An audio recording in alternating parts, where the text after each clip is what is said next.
Hello friends, let us now learn about half-life and elimination of drug. Half-life and elimination of drug. One half-life is eliminated in 50%, in one half-life 50% of drug is eliminated.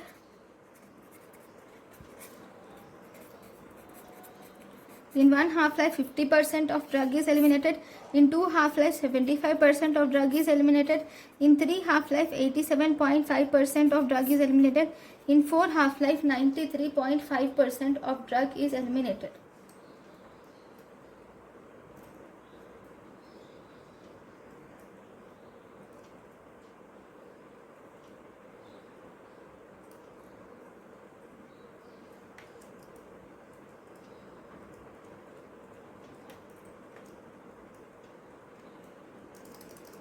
Thank you for watching.